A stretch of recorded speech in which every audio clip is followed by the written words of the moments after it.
नमस्कार। ज्योतिष संबंधी एक रोचक बात करते हैं। आप सभी जानते हैं कि कुंडली में 12 भाव होते हैं और 12 भाव में एक नियम बहुत रोचक है जो बहुत कम लोग जानते हैं कि हर भाव अपने से जो पहले वाला भाव है उसको उसका नेगेशन करता है, मतलब उसको नुकसान पहुंचाता है। यानी हर भाव से जो पहले वाला भाव है वो उसको खत्म करने का भाव है, मतलब वो व्यय का भाव है, नुकसान का भाव है। वहाँ वहाँ जो घर आप देख रहे हैं उससे रिलेटेड जो भी सुख हैं वो उससे पहले के भाव में खत्म हो जाते हैं। जैसे उदाहरण के लिए समझाऊं कि मैं रिश्तों की बात करती हूँ तो रिश्तों में इसको समझाती हूँ आपको।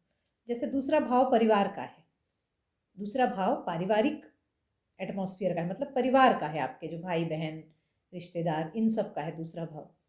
तो अगर आप दूसरे भाव पे ध्यान नहीं देते हैं, जैसे दूसरे भाव मतलब आप परिवार के साथ नहीं है, परिवार पे ध्यान नहीं देते हैं, तो उससे एक पहले मतलब पहला भाव आपके व्यक्तित्व का है, तो दूसरे भाव पे जब आप ध्यान नहीं देते हैं, मतलब परिवार पे ध्यान नहीं देते हैं, तो आपका व्यक्तित्व खराब होता है। और यही मैं आपको समझाना चाह रही हूँ कि अब आपको मैं हर भाव में ये समझाऊंगी कि आप जिस भी भाव से रिलेटेड चीज़ों पे ध्यान नहीं देते हैं तो उससे नुकसान क्या होता है। नुकसान ये होता है कि उस भाव से पहले वाली चीज़ों का आपको नुकसान देखना पड़ता है आपकी लाइफ में। और आप कहीं पे भी इसको लगा के देख लीजिएगा, बार बार इसको सुनिए और अपनी लाइफ में लगा के दीजिए, आप किस टाइप की चीज़ें करते हैं तो आपको क्या नुकसान हो रहा है वो आपको दिखेगा। मैं जैसे बता दूं, अब मैं फर्स्ट हाउस के नुकसान से शुरू करती हूँ। फर्स्ट हाउस के नुकसान के लिए मुझे दूसरे में जाना पड़ेगा पहले, कि जब आप परिवार के साथ नहीं रहते हैं, परिवार के सुख दुखों में शामिल नहीं होते हैं, परिवार से अलग रहते हैं। अलग का अर्थ यहाँ पर मानसिक रूप से अलग है। कई बार एक छत के नीचे रह के पति पत्नी भी अलग ढंग से रहते हैं, लेकिन यहाँ पे पूरे रिश्तेदारों की बात है। तो जब आप परिवार से अलग रहते हैं तो आपके व्यक्तित्व का नुकसान होता है। और बिल्कुल स्वाभाविक है, ये आप सोच के देखिए, जो व्यक्ति अकेला है उसके व्यक्तित्व का विकास नहीं होता। इसके बाद तीसरा भाव आता है। तीसरा भाव पराक्रम का भाव है। पराक्रम या उपक्रम, मतलब आप एक्टिव कितने हैं। एक्टिव का मतलब यहाँ पर यह है कि आप अपने कर्मों के प्रति, आप अपने काम के प्रति कितने एक्टिव हैं, आप काम के प्रति कितने सक्रिय हैं और कितनी खुशी से उसको करते हैं। और ये ट्रैवल का भाव भी है। ट्रैवल का अर्थ यही हुआ कि आप मतलब चलायमान रहते हैं। कब चलायमान रहना हमारी ज़रूरत है, क्योंकि हम चलायमान रहते हैं तब हम उससे कुछ अर्जित कर पाते हैं, हमको आउटपुट मिलता है। तो थर्ड हाउस चलायमान रहने का है, पराक्रम होने का है, पराक्रमी होने का है, उपक्रम करने का है। तो जब हम उपक्रम नहीं करते हैं, जब हम उपक्रम नहीं करते हैं तो सेकंड हाउस का नुकसान होता है। उससे एक हाउस पहले सेकंड हाउस है, मतलब थर्ड से 12वां गिनेंगे तो सेकंड हाउस होगा। और उसका नुकसान क्यों होता है? क्योंकि वो धन का भाव है। अब ये स्पष्ट है कि जब हम पराक्रम ही नहीं करेंगे, जब उपक्रम ही नहीं करेंगे तो धन कहाँ से आएगा।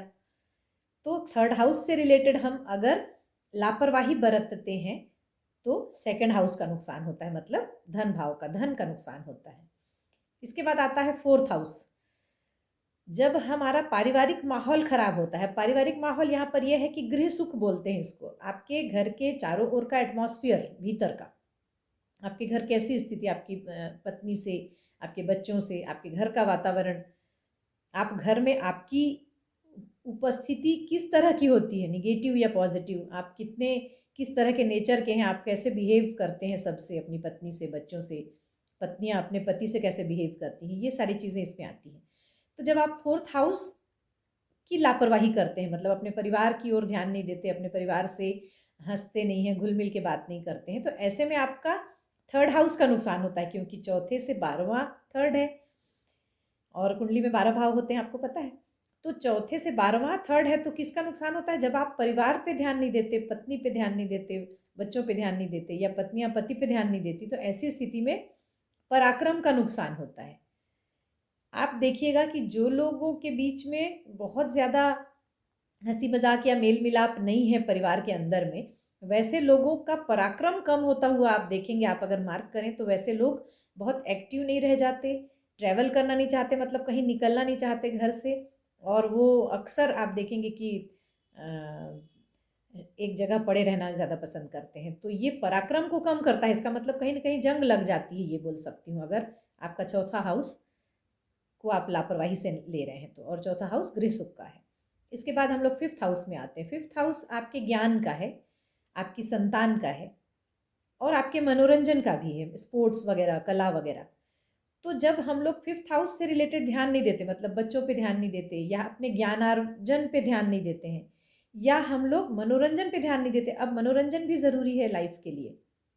मनोरंजन इसलिए ज़रूरी है कि हम लोग एक ही रूटीन करते करते थक जाते हैं, तो इसलिए मनोरंजन भी ज़रूरी है। तो जब हम मनोरंजन तक में के लिए कोई उपक्रम नहीं करना चाहते, कोशिश नहीं करना चाहते, तो उससे क्या इफ़ेक्ट होता है? गृह सुख। अब आप इसको देखिए कि किसी परिवार पे आप इसको जोड़ के देख सकते हैं, क्योंकि मैं रिलेशन की बात करती हूँ। तो कोई परिवार ऐसा हो कि अगर आप बच्चों पे ध्यान नहीं दे रहे हैं, अगर आप पारिवारिक मनोरंजन पे ध्यान नहीं दे रहे हैं, आप लोग साथ में घूमने नहीं जानते, आप जाते, आप लोग हंसी मजाक नहीं करते हैं, कोई कला से आप नहीं जुड़े हैं, अगर कुछ भी, ये सारी चीज़ें इसमें आती हैं, तो आपका गृह सुख प्रभावित होता है। क्योंकि 5वें से 12वां चौथा घर होता है जो गृह सुख है। तो जब आप 5वें घर पे ध्यान नहीं देते, 5वें घर की लापरवाही करते हैं, 5वें भाव की, संतान और ज्ञान, और साथ में रिक्रिएशन का भाव है वो, मनोरंजन का, तो ऐसी स्थिति में आपका घर का सुख इफेक्ट करता है। और बिल्कुल स्वाभाविक है, जब आप बच्चों पे ध्यान नहीं देंगे तो घर का सुख खत्म होगा। जब आप बच्चों पे ध्यान, आप मनोरंजन नहीं करेंगे तो आपके घर में सुख नहीं रहेगा। स्वाभाविक सी बात है, मनोरंजन ज़रूरी है लाइफ के लिए। तो ये हुआ। इसके बाद होता है सिक्स्थ हाउस। सिक्स्थ हाउस आपके रूटीन लाइफ का है, आपकी रूटीन, आपका रूटीन, आप कब उठते हैं, कब सोते हैं, कब जागते हैं, ये सब समय से होना चाहिए।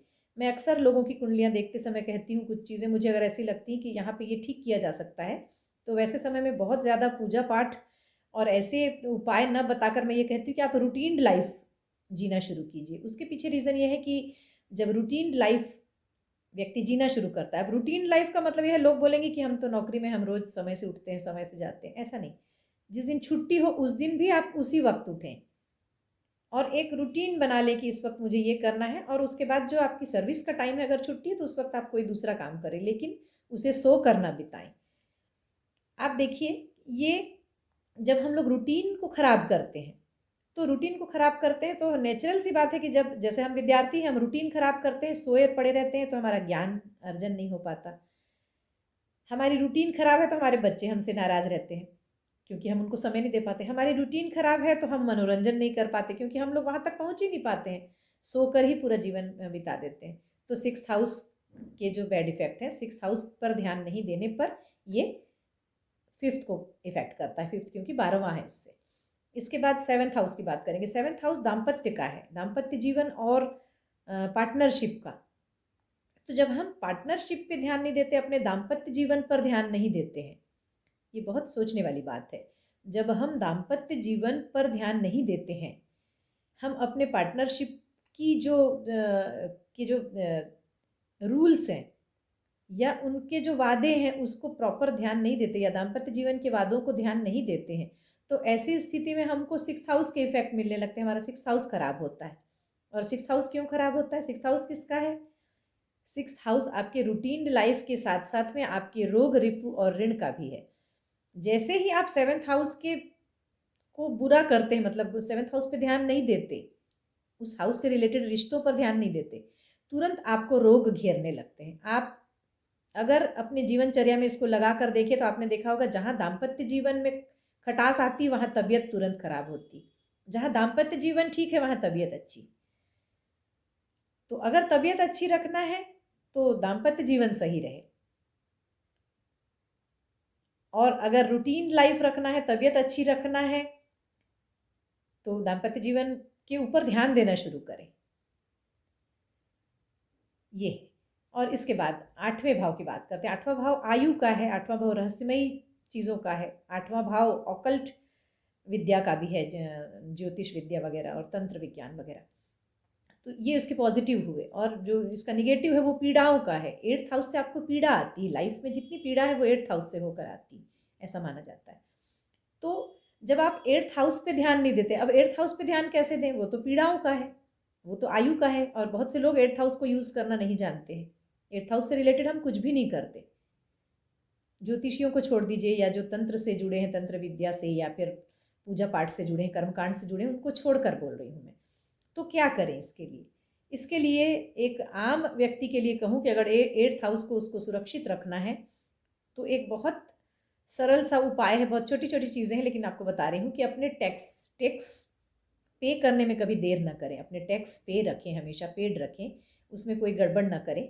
दूसरा, ये ये रहस्यमयी चीज़ों का भी है, तो कुछ ना कुछ एक मंत्र से जुड़े रहें। कोई भी मंत्र आपको जो अच्छा लगता हो, वो छोटा सा भी मंत्र हो सकता है, ओम नमः शिवाय हो सकता है, या और कुछ, कोई एक मंत्र को अपने रूटीन में रखें। इससे आपका 8th हाउस सुरक्षित, 8th हाउस ही बल्कि अच्छा नहीं रहेगा, बल्कि वो 7th हाउस को ठीक रखेगा। अब पीड़ाएं कहाँ से आती है? आपको पता होगा कि जब हम आध्यात्म छोड़ देते हैं, एक्चुअली आध्यात्म का भी है ये भाव, कह सकती हूँ 8th हाउस।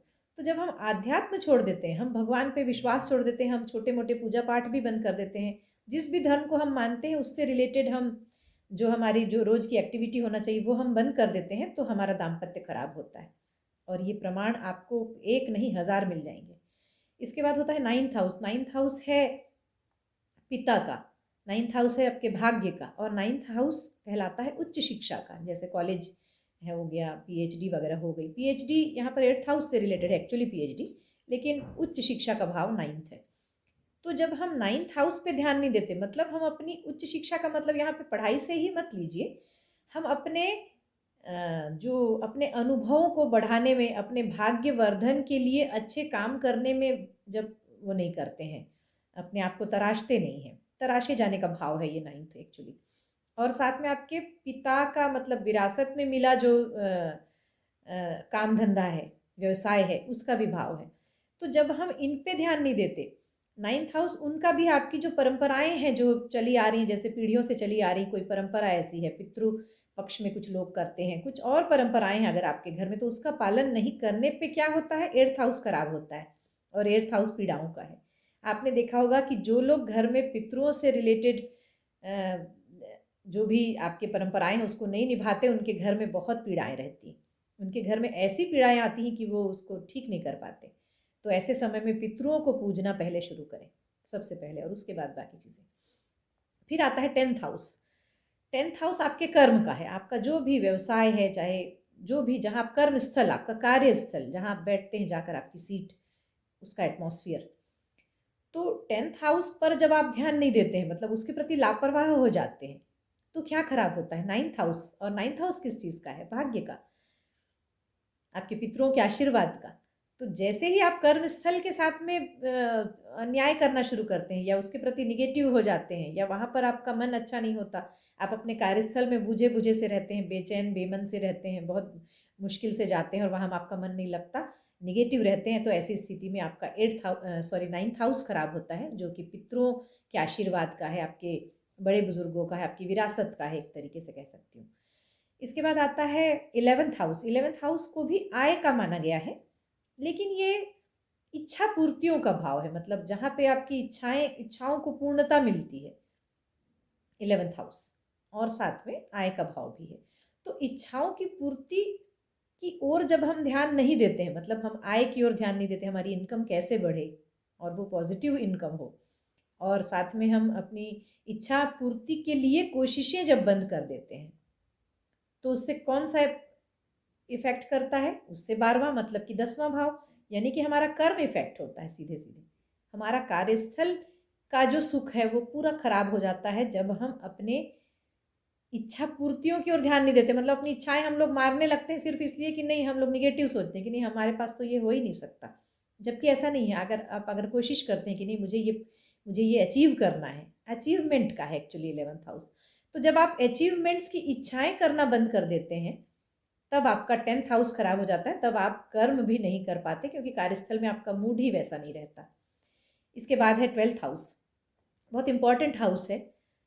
ये भाव है विदेश यात्रा का, जिसको भी विदेश जाने का मन हो वो बहुत ध्यान से ये सुने। और इसके बाद है मोक्ष का, मतलब जिसको मोक्ष प्राप्ति की इच्छा है, इस जीवन से एक तरीके का डिटैचमेंट, और डिटैचमेंट ऐसा कि सारे सुख पाने के बाद जब ये लगता है कि नहीं अब सब कुछ मैं पा चुका हूँ या पा चुकी हूँ, या फिर मुझे दुनिया से कोई शिकायत नहीं, मुझे डिटैचमेंट चाहिए। तो ऐसी स्थिति का ये भाव है 12वां भाव। 12वें भाव को की ओर जब हम ध्यान नहीं देते, अब यह है कि हर व्यक्ति तो मोक्ष, एक बच्चा तो मोक्ष नहीं चाहता, या फिर हर व्यक्ति की इच्छा नहीं होती विदेश यात्रा की। तो ये कहीं ना कहीं आपके खर्च का भाव भी है। खर्च का अर्थ यहाँ पर होता है कि आप खुद को देखिए, ईश्वर ये मांगता है कि आप खुद को कर्मों में, अपने धर्म में खर्च रखें, यानी खुद का व्यय करें। शारीरिक मेहनत के साथ साथ ये मानसिक मेहनत भी होती है कि जहाँ पर आप खुद को थोड़ा सा घुलाएं। और ये घुलाना कैसे हुआ? सत्कर्मों के लिए। ये थोड़ा सा समझने वाली बात है। व्यय भाव उसको दिखाता है कि जहाँ पे आप सत्कर्मों के लिए खुद को घुलाने की इच्छा रखते हैं। आपने देखा होगा कुछ लोग सिर्फ अपनी कमाई से लेके सिर्फ अपनी दिनचर्या तक सीमित रहते हैं, और अपना परिवार उनके लिए 12th हाउस भी मुसीबत करता है, और उसके बाद 11th भी करता है, क्योंकि वो 12वां भाव है उससे। वो ऐसे बताऊं कि कुछ लोग अपने तक ही जब सीमित रहते हैं तो ना उनमें मोक्ष की इच्छा होती, न वो किसी की मदद करते हैं, न किसी के लिए खुद का पसीना बहाते हैं, न किसी की मदद करते हैं। तो ऐसी स्थिति में उनका 11th हाउस खराब होता है, मतलब कि आय, मतलब कि इच्छा पूर्ति। इसका मतलब 12th हाउस जब आप खराब करते हैं तो आपकी इच्छाएं भी पूरी नहीं होती। आप मार्क कर लीजिए, आपने देखा होगा बहुत से ऐसे लोग जो लुटाते रहते हैं दूसरों पे, दूसरों के को ले लेकर उनके लिए मेहनत करते रहते हैं। ऐसे लोगों की आय के साधन भी बने रहते हैं। ऐसे लोगों की इच्छा पूर्ति सोचते नहीं और हो जाती। तो इसके पीछे ये चमत्कार है। और इसके बाद लास्ट, क्योंकि शुरू मैंने भाव 2 से किया था, तो भाव 1 पे आऊंगी कि 12वां भाव वाला मैंने बता दिया कि उससे 11वां खराब होता है। और जब पहला भाव, जब हम अपने व्यक्तित्व को ही खराब कर लेते हैं, व्यक्तित्व का अर्थ यहाँ पे बहुत सारी चीज़ें हैं। आपका विवेक हुआ, आपका व्यवहार हुआ, आपकी हेल्थ हुई। अब हेल्थ यहाँ 6th हाउस से भी देखी जाती है, लेकिन हेल्थ का अर्थ है कि आपके शारीरिक स्वच्छता को आप ध्यान नहीं रखते। अगर आप बिल्कुल बुरे ढंग से रहते हैं, मैले कुचैले फटे कपड़े पहने रहते हैं। फटे कपड़े का अर्थ ये है कि आपके पास जो भी कुछ है उसको साफ सुथरा पहने, अच्छे से रहें, प्रेजेंटेबल रहें हमेशा। तो ये आपका पहला भाव ठीक रहता है। इसके अलावा अपना केवल प्रेजेंटेबल रहना या अच्छे कपड़े पहनना ही इसका उद्देश्य नहीं, बल्कि आप कैसे अलंकृत रहें अपने अच्छे विचारों से, अपने अच्छे स्वभाव से। तो खुद को कैसे तराशते रहें अपने व्यक्तित्व को, ये दिखाता है। जब आप अपने ऊपर ध्यान नहीं देते, बहुत सारे ऐसे लोग हैं जो अपने न केवल आंतरिक गुणों की ओर ध्यान नहीं देते, बल्कि बाहरी रूप से भी बहुत बुरे ढंग से रहते हैं। मुंह से गालियाँ निकालते रहते हैं, या कहीं थूकते रहते हैं, या गंदे ढंग से रहते हैं, या अंदर से भी उनको कहीं कुछ अच्छा करने की इच्छा नहीं होती। तो ऐसे लोग अपना 12वां भाव खराब करते हैं। और 12वां भाव मोक्ष का है। 12वां भाव किसी के लिए कुछ कर गुजरने का है। आपने देखा होगा कि ऐसे लोग किसी के लिए हेल्पफुल नहीं हो पाते हैं, बल्कि करना ही नहीं चाहते, और कर भी नहीं पाते, उनके हाथ से अच्छी चीज़ें नहीं हो पाती। तो ये 12हों भाव का एक चमत्कारिक तरीका मैंने बताया जानने का, कि कैसे हम अपने एक भाव को जब ठीक करते हैं तो उससे पिछला वाला अपने आप ठीक होता है। तो इस तरीके से मैंने जितनी चीज़ें बताई वो अगर लाइफ में हम बैलेंस्ड रखें तो हमारी पूरी लाइफ बैलेंस्ड रहेगी। हमें किसी ज्योतिषी के पास जाने की ज़रूरत ही नहीं पड़ेगी। तो आज बस इतना ही, मिलते हैं अगली बार।